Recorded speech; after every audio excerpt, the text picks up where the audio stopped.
جب انسان کی موت آتی ہے اور اسے لوگ غسل کے تختے پر لٹاتے ہیں تو ایک آواز دینے والا اسے آواز دے کر کہتا ہے، اے آدم کے بیٹے، تمہارے کان کہاں ہیں؟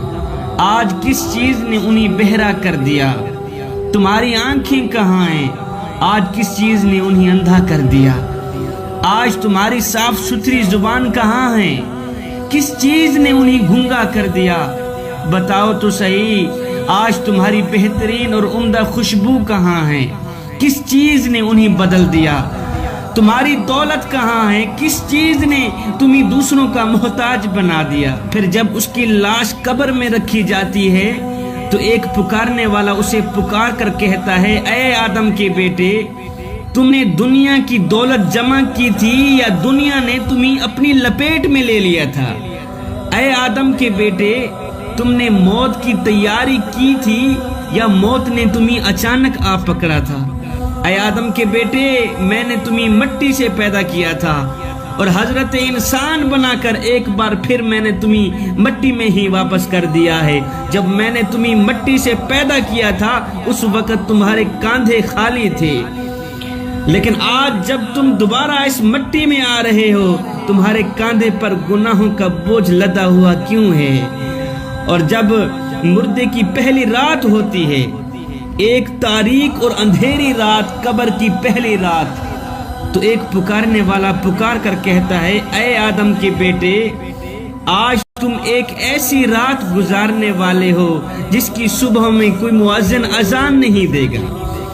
آج تم ایسی رات گزارنے والے ہو جس کی صبح میں تمہیں کسی نیک عمل کی طرف بلایا نہیں جائے گا، کیونکہ نیک عمل کرنے کا وقت جو ہے وہ گزر چکا ہے۔ اس کے بعد ایک دوسری آواز آتی ہے، اے آدم کے بیٹے، آج تمہیں سب چھوڑ کر جا چکے ہیں، تمہیں سب اس مٹی میں چھپا کر اور دفنا کر چلے گئے ہیں، اور اگر وہ لوگ یہاں تمہارے ساتھ رہتے بھی تو تمہیں کوئی فائدہ نہیں پہنچا سکتے تھے۔ تم نے مال جمع کیا لیکن غیروں کے لیے، تم نے دولت جمع کی غیروں کے لیے۔ اے آدم کے بیٹے، بتا تو صحیح، قبر کی اندھیری رات کو روشن کرنے کے لیے بھی کچھ لے کے آیا ہے یا نہیں لے کے آیا؟ صاحب، وہ وقت آنے والا ہے کہ جب سانس حلق میں اٹک جائے گی تب تو ڈاکٹر بھی لا علاج قرار دے رہے ہوں گے کہ اب اسے اٹھاؤ، گھر لے جاؤ، اس کی سانس حلق میں اٹکی ہوئی ہے، سانس باہر نکلنا چاہ رہی ہے۔ گھر والے روئیں گے، ماتم کی چٹائیاں بچھا دیں گے، کہیں گے اب جاؤ، کوئی جھاڑ پھونک والا لے آؤ، کوئی دم درود کرنے والا لے آؤ، ہو سکتا ہے وہ دم کرے، اس کی جان میں جان آ جائے۔ آج کسی کی دم، آج کسی کی پھونک نہیں چلے گی۔ اللہ فرماتا ہے، یہ تو جھاڑ پھونک والے کو ڈھونڈ رہے ہیں، لیکن جس کی سانس حلق میں اٹکی ہوئی ہے وہ سمجھ گیا ہے کہ اب موت آ گئی ہے۔ صاحب، وہ گھڑی، وہ لمحہ، وہ وقت آنے والا ہے کہ جب دونوں انگوٹھے باندھ دیے جائیں گے، جب ناک میں روئی ٹھونس دی جائے گی، تجھے چٹا لباس لٹھے کا سوٹ پہنا دیا جائے گا، لوگ تجھے اٹھائیں گے، قبرستان لے جائیں گے، تجھے ایسی جگہ پہ جا سلائیں گے، ایسی دنیا میں چھوڑ آئیں گے جہاں کوئی بھی جاتا ہے واپس نہیں آتا۔ تیرے مرنے کے بعد تیری عمر کے بارے میں پوچھا جائے کہ تو نے عمر کہاں ضائع کی، تو نے عمر کہاں گزاری۔ پھر جوانی کے بارے میں پوچھا جائے گا کہ جوانی کہاں گزار کے آیا ہے تو؟ تیری جوانی آوارگی میں تو نہیں گزری، تیری جوانی کسی چوک پہ تو نہیں گزری، ساری رات سوشل میڈیا پر گندگی اور غلاظتیں تو نہیں دیکھتا رہا۔ اگر کوئی جواب نہ ہوا تو پھر کیا جواب دے سکے گا؟ کتنا خوش نصیب ہوگا وہ شخص جو کہے گا، مالک، میں جوانی سجدوں میں گزار کے آیا ہوں، میری جوانی سجدوں میں گزری ہے، میری جوانی قیام میں گزری ہے، میری جوانی رکوع میں گزری ہے۔ جوانوں اپنی جوانی کو مالک کی چوکھٹ پہ لے آؤ، اپنی جوانی کو مالک کی دہلیز پہ لے آؤ۔ جوانی وہی ہے جو مالک کی چوکھٹ پہ گزر جائے۔ اپنی جوانی کو دین کی راہ پہ ڈھال لو۔ میرے نبی فرماتے ہیں میں اللہ کا حبیب ہوں۔ پھر فرمایا جو جوان جوانی میں توبہ کرتا ہے وہ بھی اللہ کا حبیب بن جاتا ہے۔ موت سے ڈر کر تو کہاں جائے گا، ہائے موت کے ڈر نے آخر تجھے موت کے قریب ہی پہنچا دیا۔ اے بندے، موت کی تکلیف دنیا اور آخرت کی سب تکلیفوں سے زیادہ سخت ہے۔ گنہگار شخص کے لیے کوئی دوسرا عذاب نہ بھی ہو تو موت کی تکلیف ہی ایسے شخص کے لیے کافی ہے کہ جو رب کی زمین پہ رہ کر بھی گناہوں سے باز نہیں آتا۔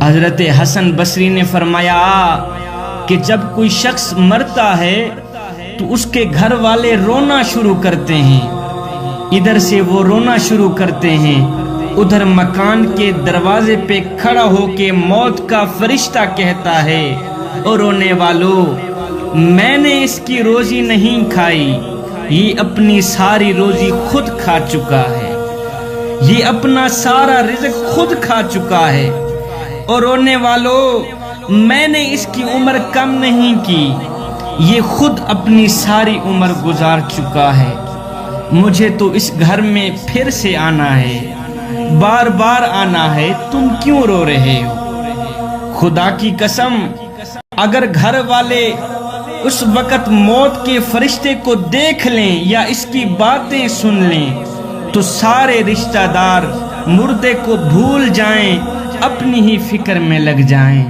اے بندے، میرے رب کی رحمت تیرا بڑھ چڑھ کے انتظار کر رہی ہے، میرے رب کی رحمت تیرا بڑھ چڑھ کے انتظار کر رہی ہے۔ جب کسی گنہگار شخص کا، بدکار شخص کا جنازہ نکلتا ہے، لوگ اسے اپنے کندھوں پر اٹھاتے ہیں تو مردے کی روح چیخ چیخ کے کہتی ہے اور مجھے کہاں لے کے جا رہے ہو، اور اپنے ہاتھوں سے مجھے آگ میں پھینکنے جا رہے ہو، اور مجھ پہ کچھ تو ترس کھاؤ، کچھ تو رحم کرو، قبر کی آگ مجھے تو دور سے دکھائی دے رہی، وہ دیکھو قبر میں آگ بھڑک رہی ہے، اور ایک قبر کی آگ مجھے تو دور سے دکھائی دے رہی ہے، تمہیں دکھائی کیوں نہیں دے رہی؟ میرے حضور فرماتے ہیں مردے کی چیخ انسان کے علاوہ ہر چیز سنتی ہے، ہر چیز سنتی ہے، اگر انسان سن لیں تو بے ہوش ہو جائیں۔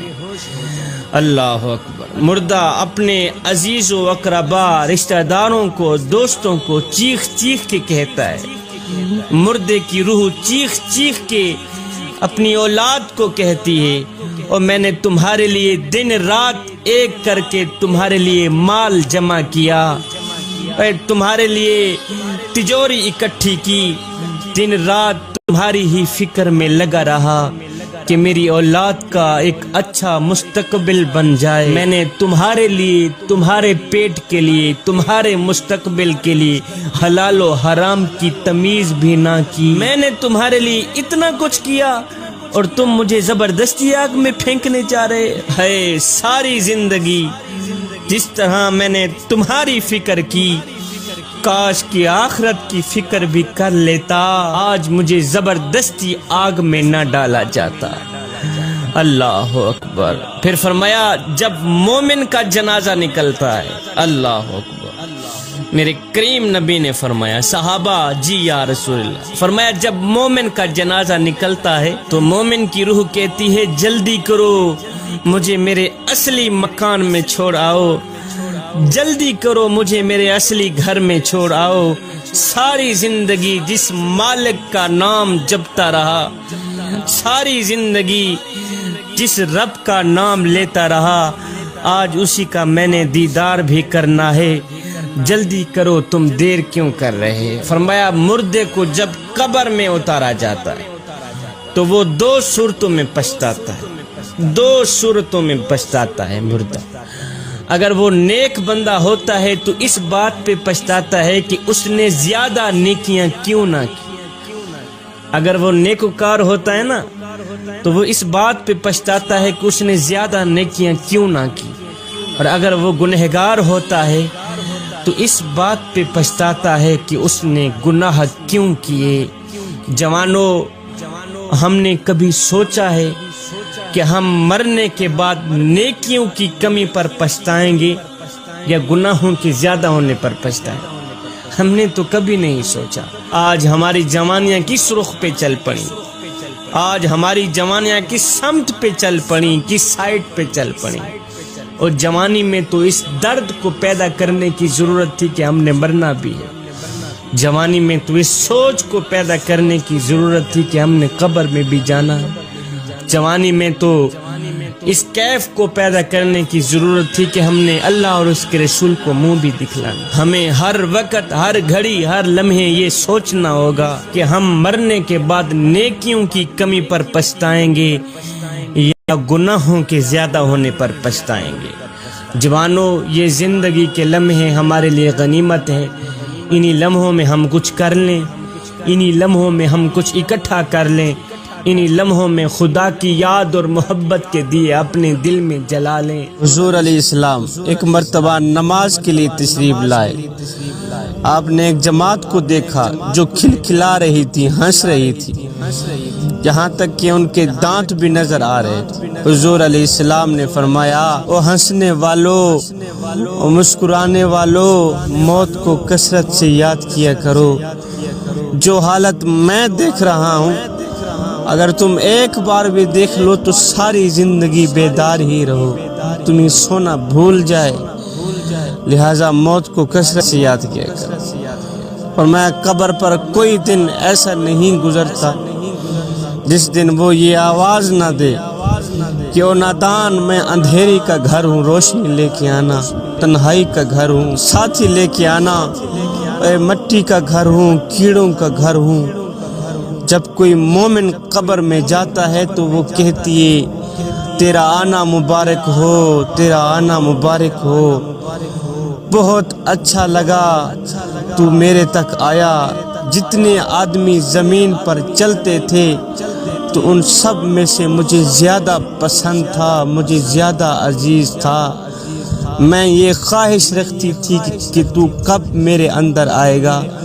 آج جب تو میرے پاس آیا ہے تو میرے بہترین سلوک کو دیکھے گا اور خوش ہوگا۔ اس کے بعد وہ قبر جہاں تک مردے کی نظر پہنچ سکے وہاں تک وسیع ہو جاتی ہے، اور ایک دروازہ اس میں جنت کا کھل جاتا ہے جس سے وہاں کی ہوا اور خوشبو اس کو ملتی رہتی ہے۔ فرمایا، جب کوئی بد کردار شخص کو قبر میں رکھا جاتا ہے تو قبر کہتی ہے، او بدبخت، تیرا آنا نامبارک ہو، اپنی جان کے ساتھ بہت ہی برا کیا جو تو میرے پاس آیا۔ زمین پر جتنے آدمی بھی چلتے تھے ان سب میں سے تو ہی مجھے ناپسند تھا، میں تیرے ساتھ سب سے زیادہ نفرت کیا کرتی تھی۔ آج جب تو میرے حوالے ہوا ہے، جب تو میرے برتاؤ کو دیکھے گا برداشت نہیں کر سکے گا،